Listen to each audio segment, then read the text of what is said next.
Hello दोस्तों, आपका एक बार फिर से हमारे YouTube चैनल में स्वागत है। आज हम आपको बताने जा रहे हैं कि हनुमान द्वारा रचित रामायण क्यों नहीं है।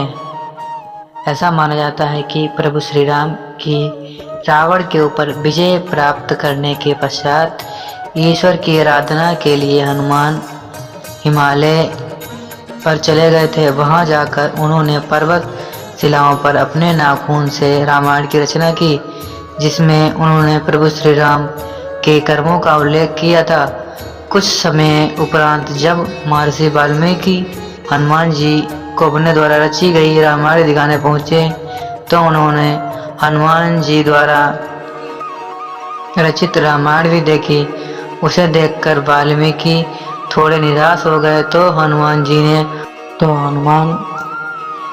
ने उनसे उनकी निराशा का कारण पूछा तो महर्षि बोले कि उन्होंने कठोर परिश्रम के पश्चात जो रामायण रची है वो हनुमान की रचना के समक्ष कुछ भी नहीं है, अतः आने वाले समय में उनकी रचना उपेक्षित रह जाएगी। यह सुनकर हनुमान ने रामायण रचित पर्वतशिला को एक कंधे पर उठाया और दूसरे कंधे पर महर्षि वाल्मीकि को बिठाकर समुद्र के पास गए और स्वयं द्वारा की गई रचना को राम को समर्पित करते हुए समुद्र में समा दिया। तभी से हनुमान द्वारा रची गई हनुमान रामायण उपलब्ध नहीं है।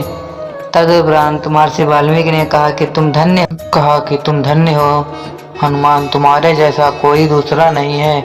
और साथ ही उन्होंने ये भी कहा कि वो हनुमान की महिमा का गुणगान करने के लिए एक जन्म और लेंगे। इस बात को उन्होंने अपनी रचना के अंत में कहा भी है।